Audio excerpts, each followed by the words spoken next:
ನಮಸ್ಕಾರ, ನ್ಯೂಸ್ 11ಗೆ ಸ್ವಾಗತ. ನಾನು ನವಿತಾ ಅಜಯ್. ಮೃತಪಟ್ಟರು ಬಿಡ್ತಿಲ್ವಲ್ಲ, ಅಯ್ಯೋ ಇದೆಂತಹ ವಿಕೃತಿ. ವಿಷ್ಣುವರ್ಧನ್ ಪ್ರತಿಮೆ ಮೇಲೇಕೆ ಕಣ್ಣು, ದಾದಾ ಮೇಲೆ ದ್ವೇಷ. News 18 exclusive.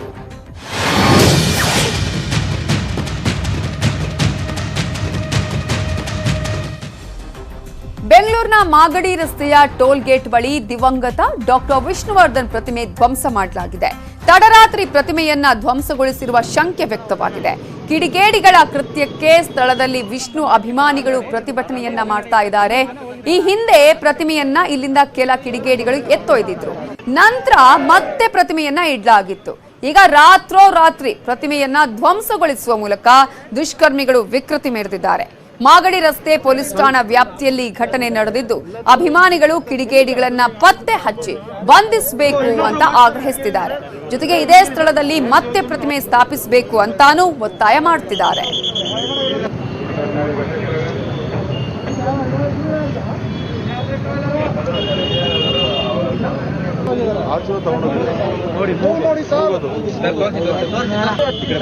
ಅಭಿಮಾನಿಗಳು ಅಂದ್ರೆ ಕೋಟ್ಯಾಂತರ ಜನ, ಅಪ್ಪಾಜಿ ಅಭಿಮಾನಿ ಅಂದ್ರೆ ಡಾಕ್ಟರ್ ವಿಷ್ಣುವರ್ಧನ್ ಅಭಿಮಾನಿ ಅಂದ್ರೆ ಕೋಟ್ಯಾಂತರ ಜನಗಳಿದ್ದಾರೆ. ಇವತ್ತು ಇಲ್ಲೆತ್ತಿದ್ದಾರೆ, ನಾಳೆ ಇನ್ನೊಂದ್ ಕಡೆ ಎತ್ತಿರ್ತಾರೆ. ಅವ್ರು ಭಯ ಬೇಡವಾ? ಯಾರೋ ಕಿಡಿಗೇಡಿಗಳು ಮಾಡಿರ್ತಾರೆ, ಅವ್ರ ಬುದ್ಧಿ ಕಲಿಸಲೇಬೇಕು.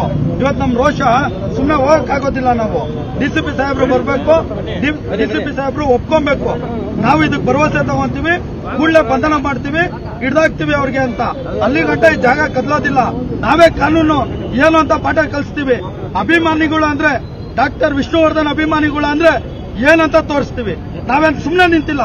ಸಚಿವರಿಗೆ ನಾವು ಇವತ್ತು ಹೋಗ್ತೀನಿ, ನಾನು ಮನವಿ ಕೊಡ್ತೀನಿ. ಸಾಹೇಬ್ರೆ, ನಮ್ಗೆ ಇಲ್ಲೇ ಆಗ್ಬೇಕು, ಇಲ್ಲ ಬೇರೆ ಎಲ್ಲರೂ ಆಲ್ಟರ್ನೇಟ್ ಮಾಡಿ. ಒಂದು ಆಮೇಲೆ ಇದನ್ನ ತೆಗೆದವ್ರನ್ನ ಕೂಡಲೇ ಬಂಧಿಸಬೇಕು. ಯಾಕೆ ಬಂಧಿಸಬೇಕು ಅಂತಂದ್ರೆ, ಕರ್ನಾಟಕ ರಾಜ್ಯದಲ್ಲಿ ಈ ತರ ವಿಷ್ಣುವರ್ಧನ್ ಆಗ್ಬೋದು, ರಾಜ್ಕುಮಾರ್ ಆಗ್ಬೋದು, ಶಂಕರ್ನಾಗ್ ಆಗ್ಬೋದು, ಯಾವುದು ಈ ತರ ಆಗ್ಬಾರ್ದು. ಮಾಗಡಿ ರಸ್ತೆಯ ಟೋಲ್ ಗೇಟ್ ಬಳಿ ವಿಷ್ಣುವರ್ಧನ್ ಅವರ ಪ್ರತಿಮೆಯನ್ನು ಸ್ಥಾಪಿಸಲಾಗಿತ್ತು. ಆ ಒಂದು ಪ್ರತಿಮೆಯನ್ನೇ ಧ್ವಂಸಗೊಳಿಸಲಾಗಿದೆ. ನಿನ್ನೆ ರಾತ್ರಿ 11ರಿಂದ 11:30 ಒಳಗಡೆ ಈ ಘಟನೆ ನಡೆದಿರುವಂತಹ ಶಂಕೆ ವ್ಯಕ್ತ ಆಗಿದೆ. ಈ ಹಿಂದೆ ಕೂಡ ಇಲ್ಲಿ ಪ್ರತಿಮೆ ಇದ್ದದ್ದನ್ನ ಕೆಲ ಕಿಡಿಗೇಡಿಗಳು ಎತ್ತೊಯ್ದಿದ್ರು.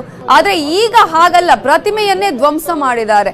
ಆ ಕಾರಣಕ್ಕಾಗಿಯೇ ಈಗ ವಿಷ್ಣುವರ್ಧನ್ ಅಭಿಮಾನಿಗಳು ಆಕ್ರೋಶವನ್ನ ಹೊಂದಿದ್ದಾರೆ. ಆಕ್ರೋಶಗೊಂಡು ಈಗ ಪ್ರತಿಭಟನೆಯನ್ನ ಮಾಡ್ತಾ ಇದ್ದಾರೆ. ಸ್ಥಳ ಬಿಟ್ಟು ನಾವು ಕದಲೋದಿಲ್ಲ, ನಮಗೆ ಈಗ ಈ ಒಂದು ಪ್ರತಿಮೆ ಏನಿದೆ ಅದು ಇಲ್ಲೇ ಆಗುತ್ತೆ ಅನ್ನುವಂತಹ ಒಂದು ಭರವಸೆ ಕೊಡಬೇಕು. ಇನ್ನೊಂದು, ಈ ಒಂದು ಕೃತ್ಯವನ್ನ ಯಾರು ಮಾಡಿದಾರಲ್ಲ ಅವರಿಗೆ ತಕ್ಕ ಶಾಸ್ತಿ ಆಗ್ಬೇಕು, ತಕ್ಕ ಶಿಕ್ಷೆ ಆಗ್ಬೇಕು, ಅವರನ್ನ ಬಂಧಿಸಬೇಕು ಅಂತ ಹೇಳಿ ಈಗಾಗಲೇ ವಿಷ್ಣುವರ್ಧನ್ ಅಭಿಮಾನಿಗಳು ಈಗ ಸ್ಥಳದಲ್ಲಿ ಪ್ರತಿಭಟನೆಯನ್ನ ಮಾಡ್ತಾ ಇದ್ದಾರೆ. ಸ್ಥಳದಲ್ಲಿ ಸಾಕಷ್ಟು ವಿಷ್ಣುವರ್ಧನ್ ಅವರ ಅಭಿಮಾನಿಗಳು ನೆರೆದಿದ್ದಾರೆ.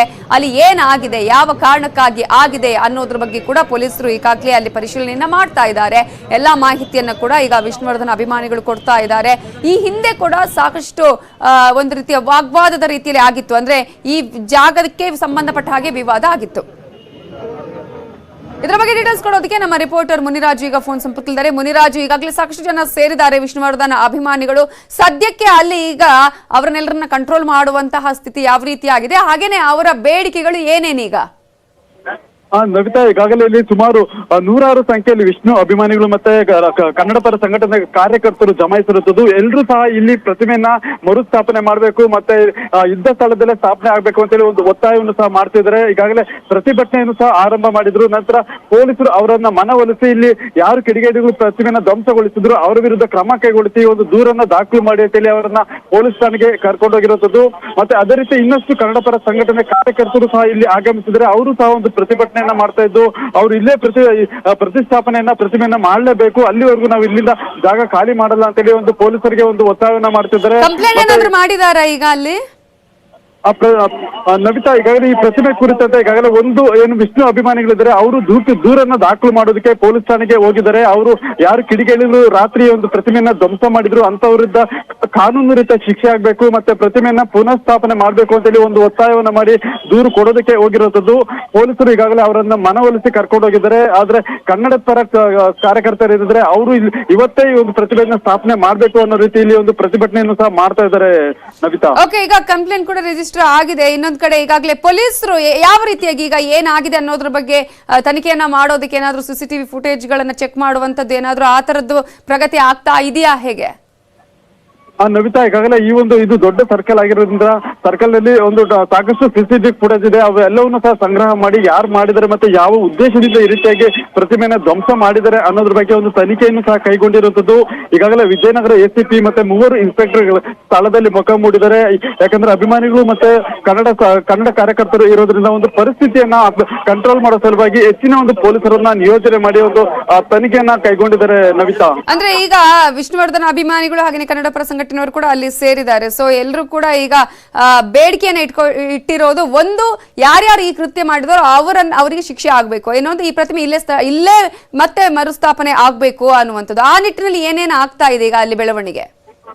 ನವಿತಾ, ಈಗಾಗಲೇ ಈ ಒಂದು ಪ್ರತಿಮೆನ ಧ್ವಂಸಗೊಳಿಸಿರೋ ಸಂಬಂಧ ಈಗಾಗಲೇ ACP ಅವರು ಈ ಒಂದು ಪ್ರತಿಭಟನೆ ಮಾಡ್ತಿರುವಂತಹ ಒಂದು ವಿಷ್ಣು ಅಭಿಮಾನಿಗಳಿರ್ಬೋದು ಮತ್ತೆ ಕನ್ನಡ ಕಾರ್ಯಕರ್ತರ ವಿರುದ್ಧ ಒಂದು ಅವ್ರ ಜೊತೆಯಲ್ಲಿ ಸಹ ಮಾತನಾಡಿದ್ದಾರೆ. ಇಲ್ಲಿ ಒಂದು ಪ್ರತಿಮೆನ ಸ್ಥಾಪನೆ ಮಾಡೋದ್ರ ಬಗ್ಗೆ ನಾವು ಹಿರಿಯ ಅಧಿಕಾರಿಗಳ ಜೊತೆ ಮಾತಾಡ್ತೀವಿ, ಮತ್ತೆ ಇದು ಯಾರ್ಯಾರಿಗೆ ಸಂಬಂಧಪಟ್ಟಿದೆ ಅವ್ರ ಜೊತೆ ನಾವು ಚರ್ಚೆ ಮಾಡಿ ನಂತರ ಇಲ್ಲೇ ಸ್ಥಾಪನೆ ಮಾಡ್ಬೇಕಾದ ಬೇರೆ ಕಡೆ ಏನಾದ್ರು ಸ್ಥಾಪನೆ ಮಾಡೋದ್ರ ಬಗ್ಗೆ ಒಂದು ಒಲವಿದೆ ಅನ್ನೋದ್ರ ಬಗ್ಗೆ ನಾವು ಮಾತಾಡ್ತೀವಿ ಅಂತೇಳಿ ಅವರ ಒಂದು ಮನವೊಲಿಕೆ ಒಂದು ಕಾರ್ಯವನ್ನು ಸಹ ಮಾಡ್ತಾ ಇದ್ದಾರೆ. ಆದ್ರೆ ಏನು ಪ್ರತಿಭಟನೆ ಮಾಡ್ತಿರುವಂತ ಕಾರ್ಯಕರ್ತರು ಏನಿದ್ರೆ ಅವರು ಇರುವಂತ ಸ್ಥಳದಲ್ಲೇ ಪ್ರತಿಭೆ ಸ್ಥಾಪನೆ ಮಾಡಬೇಕು, ಸ್ಥಳವನ್ನ ಬದಲಾವಣೆ ಮಾಡಬಾರ್ದು ಅಂತೇಳಿ ಒಂದು ಒತ್ತಾಯವನ್ನು ಸಹ ಮಾಡ್ತಿರೋದು. ಆದ್ರೆ ಪೊಲೀಸರು ಈಗಾಗಲೇ ಇಲ್ಲಿ ಸಾಕಷ್ಟು ಜನ ಸೇರಿರೋದ್ರಿಂದ ಮೊದಲು ಒಂದು ಸ್ಥಳವನ್ನ ಖಾಲಿ ಮಾಡಿ ನಿಮ್ಮ ಬೇಡಿಕೆಯನ್ನ ನಾನು ಹಿರಿಯ ಅಧಿಕಾರಿಗಳ ಜೊತೆ ಚರ್ಚೆ ನಡೆಸಿ ನಾವು ಪರಿಶೀಲನೆ ಮಾಡ್ತೀವಿ ಅಂತೇಳಿ ಒಂದು ಮನವೊಲಿಕೆಯನ್ನ ಮಾಡ್ತಿದ್ದಾರೆ ನವಿತಾ. ಓಕೆ, ಹಾಗೆ ಸಂಪರ್ಕದಲ್ಲಿರಿ ಮುನಿರಾಜು. ಇನ್ನು ವಿಷ್ಣು ಪ್ರತಿಮೆ ಧ್ವಂಸ ಪ್ರಕರಣಕ್ಕೆ ಸಂಬಂಧಪಟ್ಟ ಹಾಗೆ ವಿಜಯನಗರ ಠಾಣೆಯಲ್ಲಿ ಅಭಿಮಾನಿಗಳು ದೂರನ್ನ ಸಲ್ಲಿಸಿದ್ದಾರೆ. ಈಗಾಗಲೇ ದೂರನ್ನ ಕೊಟ್ಟಿದ್ದಾರೆ. ಅಲ್ಲಿ ಕಿಡಿಗೇಡಿಗಳ ವಿರುದ್ಧ ಕ್ರಮಕ್ಕೆ ಆಗ್ರಹವನ್ನ ಕೂಡ ಈ ದೂರಿನಲ್ಲಿ ಮಾಡಿದ್ದಾರೆ. ಅವರು ಪ್ರತಿಮೆಯನ್ನ ಎಲ್ಲಾದ್ರೂ ಪ್ರತಿಷ್ಠಾಪನೆ ಮಾಡ್ಲಿ, ಕೂಡಲೇ ಕಿಡಿಗೇಡಿಗಳ ವಿರುದ್ಧ ಕ್ರಮ ಮಾಡಬೇಕು ಅಂತ ಹೇಳಿ ಒತ್ತಾಯವನ್ನ ಈ ದೂರಿನಲ್ಲಿ ಮಾಡಿದ್ದಾರೆ. ಕಿಡಿಗೇಡಿಗಳಿಗೆ ಶಿಕ್ಷೆ ಆಗ್ಬೇಕು ಅನ್ನುವಂತಹ ಆಗ್ರಹವನ್ನ ಈಗ ವಿಜಯನಗರ ಠಾಣೆಯಲ್ಲಿ ವಿಷ್ಣುವರ್ಧನ್ ಅಭಿಮಾನಿಗಳು ಕೊಟ್ಟಿರುವಂತಹ ದೂರಿನಲ್ಲಿ ಸಲ್ಲಿಕೆ ಆಗಿದೆ. ನಮಗೆ ಪ್ರತಿಷ್ಠಾಪನೆ ಆಗ್ಬೇಕು, ಪ್ರತಿಮೆ ಮರುಸ್ಥಾಪನೆ ಆಗ್ಬೇಕು ಅನ್ನೋದು ಒಂದು ಬೇಡಿಕೆ, ಆದ್ರೆ ಕಿಡಿಗೇಡಿಗಳಿಗೆ ಇಮಿಡಿಯೇಟ್ ಆಗಿ ಶಿಕ್ಷೆ ಆಗ್ಬೇಕು ಅಂತ ಹೇಳಿ ಈಗ ವಿಷ್ಣುವರ್ಧನ್ ಅಭಿಮಾನಿಗಳು ದೂರಿನಲ್ಲಿ ದಾಖಲಿಸಿದ್ದಾರೆ. ಸೊ ಈಗಾಗಲೇ ಸಾಕಷ್ಟು ಆಕ್ರೋಶ ಕೂಡ ವ್ಯಕ್ತ ಆಗಿದೆ. ಮುನಿರಾಜು, ಈಗ ಆ ಒಂದು ದೂರಿನಲ್ಲಿ ಪ್ರಮುಖವಾಗಿ ಏನನ್ನ ಈಗ ಸಲ್ಲಿಸಿದ್ದಾರೆ? ಆ ದೂರಿನಲ್ಲಿ ಏನಿದೆ? ನವಿತಾ, ಈಗಾಗಲೇ ಈ ಏನು ವಿಷ್ಣು ಅಭಿಮಾನಿಗಳು ಕೊಟ್ಟಿರುವಂತಹ ದೂರಿನಲ್ಲಿ ಪ್ರತಿಮೆಯನ್ನ ಮರುಸ್ಥಾಪನೆ ಮಾಡಬೇಕು, ಮತ್ತೆ ಯಾರು ಪ್ರತಿಮೆಯನ್ನ ಧ್ವಂಸಗೊಳಿಸಿದ್ರು ಅಂತವರ ವಿರುದ್ಧ ಕಠಿಣ ಕ್ರಮವನ್ನ ಆಗ್ಬೇಕು, ಅವರಿಗೆ ಕಾನೂನು ರೀತಿ ಶಿಕ್ಷೆ ಆಗ್ಬೇಕು. ಯಾಕಂದ್ರೆ ವಿಷ್ಣುವರ್ಧನ್ ರಾಜ್ಯದ ಒಂದು ಪ್ರತಿಭಾನ್ವಿತ ನಟರಾಗಿದ್ರು, ಮತ್ತೆ ಸಾಕಷ್ಟು ಜನರ ಒಂದು ಮನ ಗೆದ್ದಂತ ನಟ ಆಗಿದ್ರು. ಅಂತವ್ರಿಗೆ ಈ ರೀತಿ ಒಂದು ಅವಮಾನ ಮಾಡುವಂಥದ್ದು ಎಷ್ಟು ಸರಿ? ಇದು ಅವರು ಕರ್ನಾಟಕದವರೇ ಆಗಿದ್ರು ಸಹ ಅವ್ರಿಗೆ ಈ ರೀತಿಯಾಗಿ ಪ್ರತಿಮೆನ ಧ್ವಂಸಗೊಳಿಸಿದ್ದು ದೊಡ್ಡ ತಪ್ಪು ಅಂತೇಳಿ ಒಂದು ಆಗ್ರಹ ಮಾಡಿರುವಂಥದ್ದು. ಆದ್ರಿಂದ ಈ ರೀತಿ ಕೃತ್ಯ ಎಸಗಿದ ಏನು ಆರೋಪಿಗಳಿದ್ರೆ ಅಂತವ್ರನ್ನ ಬಂಧಿಸಬೇಕು, ಅವ್ರ ಮೇಲೆ ಕಾನೂನಿತ ಒಂದು ಕ್ರಮ ಕೈಗೊಳ್ಬೇಕು ಅಂತ ಹೇಳಿ ಒಂದು ದೂರಿನಲ್ಲಿ ಉಲ್ಲೇಖ ಮಾಡಿರುವಂತದ್ದು. ಹಾಗೂ ಇದೇ ಒಂದು ಸರ್ಕಲ್ ನಲ್ಲಿ ಅವರ ಪ್ರತಿಮೆಯನ್ನ ಸ್ಥಾಪನೆ ಮಾಡಬೇಕು ಅಂತ ಹೇಳಿ ಒಂದು ಒತ್ತಾಯವನ್ನು ಸಹ ಮಾಡಿದ್ದಾರೆ Navita. Okay, thank you Muniraju ಡೀಟೇಲ್ಸ್ಗೆ. ವಿಲೀನ ವಿಲವಿಲ ಬಿಜೆಪಿ ಪರ ಸಾಫ್ಟ್, ಕಾರ್ಯಕರ್ತರಿಗೆ ಗೊಂದಲ, ಮುನಿಸಿಕೊಂಡ್ರ ಒಕ್ಕಲಿಗರು, ಗೌಡರ ಸಂದೇಶ ಏನು?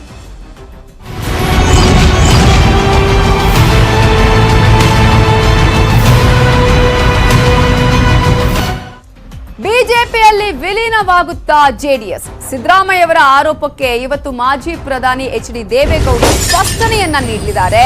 ಕುತೂಹಲ ಮೂಡಿಸಿದೆ ದೇವೇಗೌಡರ ಇವತ್ತಿನ ಸುದ್ದಿಗೋಷ್ಠಿ. ಹಲವು ದಿನಗಳಿಂದಲೂ ಕೂಡ ಜೆಡಿಎಸ್ ಮತ್ತು ಬಿಜೆಪಿಯ ವಿಲೀನದ ವಿಚಾರ ಕೇಳಿ ಬಂದಿತ್ತು. ಅದಕ್ಕೆ ಮಾಜಿ ಸಿಎಂ ಕುಮಾರಸ್ವಾಮಿ ಅವರು ಸ್ಪಷ್ಟನೆಯನ್ನ ಕೊಟ್ಟಿದ್ದಾರೆ. ಆದ್ರೆ ಇಷ್ಟು ದಿನಗಳ ಕಾಲ ಮಾಜಿ ಪ್ರಧಾನಿ ದೇವೇಗೌಡರು ಯಾವುದೇ ರೀತಿಯಾದಂತಹ ಸ್ಪಷ್ಟನೆಯನ್ನ ಕೊಟ್ಟಿರಲಿಲ್ಲ. ಇವತ್ತು ಸುದ್ದಿಗೋಷ್ಠಿಯನ್ನ ನಡೆಸ್ತಾ ಇದ್ದಾರೆ. ಮೈಸೂರು ಭಾಗದ ಒಕ್ಕಲಿಗರನ್ನ ಈ ವಿಲೀನ ಅನ್ನುವಂತಹ ವಿಚಾರ ಇದೆಯಲ್ಲ ಅದು ಕೆರಳಿಸಿದೆ. ಬಿಜೆಪಿಯ ಜೊತೆ ಜೆಡಿಎಸ್ ವಿಲೀನಕ್ಕೆ ಒಕ್ಕಲಿಗರು ತೀವ್ರ ವಿರೋಧವನ್ನ ವ್ಯಕ್ತಪಡಿಸಿದ್ದು, ಜೆಡಿಎಸ್ ಬಿಟ್ಟು ಈಗ DK ಶಿವಕುಮಾರ್ ಅವರ ಕೈ ಹಿಡಿಯಲು ಒಕ್ಕಲಿಗರು ನಿರ್ಧಾರವನ್ನ ಕೈಗೊಂಡಿದ್ದಾರೆ ಅಂತ ಹೇಳಿದ್ದಾರೆ. ಸೊ ಸಿದ್ದರಾಮಯ್ಯ ಅವರ ಹೇಳಿಕೆಯಿಂದ ಜೆಡಿಎಸ್ಗೆ ಸಾಕಷ್ಟು ಡ್ಯಾಮೇಜ್ ಆಗಿದೆ. ನಾನು ಬದುಕಿರುವವರೆಗೂ ವಿಲೀನ ಸಾಧ್ಯ ಇಲ್ಲ ಅಂತ ಹೇಳಿ HD ದೇವೇಗೌಡರು ಹೇಳಿದ್ದಾರೆ. ಪಕ್ಷದ ಡ್ಯಾಮೇಜ್ ಕಂಟ್ರೋಲ್ಗೆ ಮುಂದಾಗಿದ್ದಾರೆ ಈಗ ಮಾಜಿ ಪ್ರಧಾನಿಗಳು. ಈ ಹಿನ್ನೆಲೆಯಲ್ಲಿ ಸಿದ್ದರಾಮಯ್ಯ ಅವರ ಹೇಳಿಕೆಯಿಂದ ಆದಂತಹ ಡ್ಯಾಮೇಜ್ ಅನ್ನ ಕಂಟ್ರೋಲ್ ಮಾಡುವಂತಹ ಪ್ರಯತ್ನಕ್ಕೆ ಮುಂದಾಗಿದ್ದಾರೆ ಮಾಜಿ ಪ್ರಧಾನಿ. ಯಾಕಂದ್ರೆ ಈ ಒಂದು ಪದ ಇದೆಯಲ್ಲ, ಬಿಜೆಪಿ ಜೊತೆ ಜೆಡಿಎಸ್ ವಿಲೀನ ಅನ್ನುವಂಥದ್ದು, ಅದು ಸಾಕಷ್ಟು ಡ್ಯಾಮೇಜ್ ಅನ್ನ ಮಾಡಿದೆ. ಜೆಡಿಎಸ್ ಡ್ಯಾಮೇಜ್ ಕಂಟ್ರೋಲ್ ಮಾಡೋದಕ್ಕೆ ಈಗ ಮಾಜಿ ಪ್ರಧಾನಿ ದೇವೇಗೌಡರು ಇವತ್ತು ಮುಂದಾಗಿದ್ದಾರೆ. ಅದರಲ್ಲೂ ಪ್ರಮುಖವಾಗಿ ಸಿದ್ದರಾಮಯ್ಯ ಅವರ ಆರೋಪದಿಂದ ಜೆಡಿಎಸ್ಗೆ ಸಾಕಷ್ಟು ಡ್ಯಾಮೇಜ್ ಆಗಿದೆ. ಸಭಾಪತಿಯನ್ನ ಕೆಳಗಿಳಿಸೋದಕ್ಕೆ ಬಿಜೆಪಿಗೆ ಸಹಾಯ ಮಾಡಿತ್ತು ಜೆಡಿಎಸ್. ಬಿಜೆಪಿಗೆ ಜೆಡಿಎಸ್ ಸಾಥ್ ಕೊಟ್ಟಿದ್ದು ಕಾಂಗ್ರೆಸ್ಗೆ ಅಸ್ತ್ರವಾಗಿ ಪರಿಣಮಿಸಿತ್ತು. ಜೆಡಿಎಸ್ ಬಿಜೆಪಿಯ ಬಿ ಟೀಮ್ ಅಂತ ಹೇಳಿ ಯಾವಾಗಲೂ ಮಾಜಿ ಸಿಎಂ ಸಿದ್ದರಾಮಯ್ಯ ಅವರು ಆರೋಪ ಮಾಡ್ತಾನೆ ಇದ್ದಾರೆ. ಮೈಸೂರು ಭಾಗದ ಒಕ್ಕಲಿಗರಿಂದ ಜೆಡಿಎಸ್ ವಿಲೀನಕ್ಕೆ ವಿರೋಧ ಕೂಡ ವ್ಯಕ್ತವಾಗಿದೆ. ಒಂದು ವೇಳೆ ಏನಾದರೂ ಬಿಜೆಪಿ ಜೊತೆ ಜೆಡಿಎಸ್ ವಿಲೀನವಾದರೆ ಡಿಕೆಶಿ ಅವರ ಕೈ ಬಲಪಡಿಸಲು ಒಕ್ಕಲಿಗರು ನಿರ್ಧಾರವನ್ನು ಕೈಗೊಂಡಿದ್ದಾರೆ. ಜೆಡಿಎಸ್ ವಿಲೀನ ಆರೋಪದಿಂದ ಪಕ್ಷಕ್ಕೆ ಸಾಕಷ್ಟು ಡ್ಯಾಮೇಜ್ ಉಂಟಾದಂತಹ ಹಿನ್ನೆಲೆಯಲ್ಲಿ ಆ ಒಂದು ಡ್ಯಾಮೇಜ್ ಅನ್ನ ಕಂಟ್ರೋಲ್ ಮಾಡೋದಕ್ಕೆ ಈಗ ಮಾಜಿ ಪ್ರಧಾನಿ ದೇವೇಗೌಡರೇ ಮುಂದಾಗಿದ್ದಾರೆ. ಬದುಕಿರುವವರೆಗೂ ವಿಲೀನ ಸಾಧ್ಯ ಇಲ್ಲ ಅಂತ ಹೇಳಿದ್ದಾರೆ ದೇವೇಗೌಡರು. ವಿಲೀನ ವಿಚಾರ ಜೆಡಿಎಸ್ ವಿರೋಧಿಗಳ ಷಡ್ಯಂತ್ರ. ಕಾರ್ಯಕರ್ತರಿಗೆ ಮೈಸೂರು ಭಾಗದ ಒಕ್ಕಲಿಗರಿಗೆ ಸಂದೇಶವನ್ನ ಕೊಡುವಂತಹ ನಿಟ್ಟಿನಲ್ಲಿ ಇವತ್ತು ಮಾಜಿ ಪ್ರಧಾನಿ ದೇವೇಗೌಡರ ಸುದ್ದಿಗೋಷ್ಠಿ. ಉಳಿದ ಸುದ್ದಿ ನೋಡೋಣ ಬ್ರೇಕ್ ಆದ್ಮೇಲೆ. ಹುಬ್ಬಳ್ಳಿಯಲ್ಲಿ ಅಯ್ಯಪ್ಪ ಸ್ವಾಮಿ ಇರುಮುಡಿ ಇಳಿಸುವ ಕಾರ್ಯಕ್ರಮ ನಡೀತಾ ಇದೆ. ಶಿರೂರು ಪಾರ್ಕ್ನ ಅಯ್ಯಪ್ಪ ಸ್ವಾಮಿ ದೇವಸ್ಥಾನದಲ್ಲಿ ಅಯ್ಯಪ್ಪ ಸ್ವಾಮಿಗೆ ತುಪ್ಪದ ಅಭಿಷೇಕ, ವಿಶೇಷ ಪೂಜೆ ಸಲ್ಲಿಸಿ ಮಾಲೆ ಹಾಕಿರುವವರು ಇರುಮುಡಿ ಇಳಿಸುವ ಪೂಜೆ ನಡೀತಾ ಇದೆ. ಕೋವಿಡ್ ಹಿನ್ನೆಲೆಯಲ್ಲಿ ಶಬರಿಮಲೆಗೆ ಹೋಗೋದಕ್ಕೆ ಆಗದ ಮಾಲಾಧಾರಿಗಳಿಗೆ ಅನುಕೂಲ ಮಾಡಿಕೊಡೋದಾಗಿದೆ. ಹುಬ್ಬಳ್ಳಿಯಲ್ಲೇ 18 ಮೆಟ್ಟಿಲು ಏರಿ ಪೂಜೆ ಸಲ್ಲಿಸಿದ ಮಾಲಾಧಾರಿಗಳು ಆನಂದ ಗುರುಸ್ವಾಮಿ ನೇತೃತ್ವದಲ್ಲಿ ಇರುಮುಡಿ ಇಳಿಸುವ ಕಾರ್ಯವನ್ನ ನೆರವೇರಿಸಲಾಗ್ತಾ ಇದೆ. ರಾಜ್ಯದ ವಿವಿಧೆಡೆಯಿಂದ ಆಗಮಿಸಿರುವ ಭಕ್ತರಿಂದ ತುಪ್ಪದ ಅಭಿಷೇಕವನ್ನ ನಡೆಸಲಾಗ್ತಾ ಇದೆ.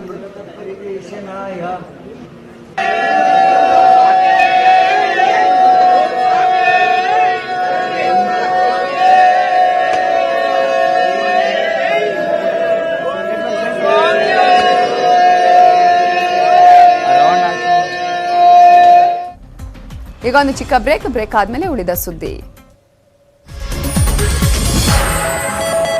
ಕರಿನೆರಳು ಬೀಳುವ ಹಾಗೆ ಕಾಣಿಸ್ತಾ ಇದೆ. ನಾಳೆಯ ರಿಪೋರ್ಟ್ ಅನ್ನ ನೋಡಿಕೊಂಡು ನಿರ್ಧಾರ ಮಾಡ್ತೀವಿ ಅಂತ ಹೇಳಿದ್ದಾರೆ ಶಿಕ್ಷಣ ಸಚಿವರಾಗಿರುವ ಸುರೇಶ್ ಕುಮಾರ್ ಅವರು. ಸುರೇಶ್ ಕುಮಾರ್ ನಿರ್ಧರಿಸುತ್ತಾರೆ ಅನ್ನುವ ವಿಚಾರವನ್ನ ಹೇಳಿದ್ದಾರೆ ಆರೋಗ್ಯ ಸಚಿವರಾಗಿರುವ ಡಾಕ್ಟರ್ ಸುಧಾಕರ್ ಅವರು. ಸೊ ಈಗಾಗಲೇ ರೂಪಾಂತರಿ ಕೊರೋನಾ ಯಾವ ರೀತಿಯಾಗಿ ಎಫೆಕ್ಟ್ ಆಗ್ತಾ ಇದೆ, ಬೇರೆ ಬೇರೆ ವಿಚಾರಗಳ ಬಗ್ಗೆ ಅನ್ನೋದನ್ನ ನಾವು ನೋಡಬಹುದು. ಬ್ರಿಟನ್ ನಿಂದ ಬಂದ ಕೆಲವರ ರಿಪೋರ್ಟ್ ನಾಳೆ ಸಿಗುತ್ತೆ. ಆಲ್ಮೋಸ್ಟ್ 200 ಜನರ ರಿಪೋರ್ಟ್ ನಾಳೆ ಸಿಗುತ್ತೆ.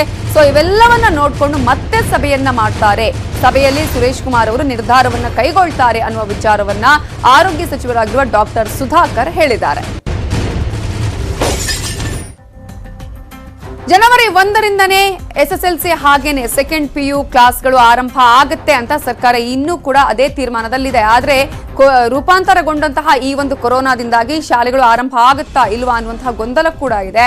ಆದ್ರೆ ಈಗ ಯಾರ್ಯಾರ ರಿಪೋರ್ಟ್ ಇನ್ನೂ ಕೂಡ ಬಾಕಿ ಇದೆ, ಆಲ್ಮೋಸ್ಟ್ 200 ಜನರ ರಿಪೋರ್ಟ್ ಇನ್ನೂ ಕೂಡ ಬರಬೇಕಾಗಿದೆ. ಹಾಗಾಗಿ ಅವರ ರಿಪೋರ್ಟ್ ಬಂದ ಮೇಲೆ ಶಾಲೆಗಳನ್ನ ಆರಂಭ ಮಾಡಬೇಕೋ ಬೇಡವೋ ಅನ್ನೋದರ ತೀರ್ಮಾನವನ್ನ ಸಭೆಯಲ್ಲಿ ತೆಗೆದುಕೊಳ್ತಾರೆ ಶಿಕ್ಷಣ ಸಚಿವರು ಅನ್ನುವ ವಿಚಾರವನ್ನ ಆರೋಗ್ಯ ಸಚಿವರಾಗಿರುವ ಡಾಕ್ಟರ್ ಸುಧಾಕರ್ ಹೇಳಿದ್ದಾರೆ.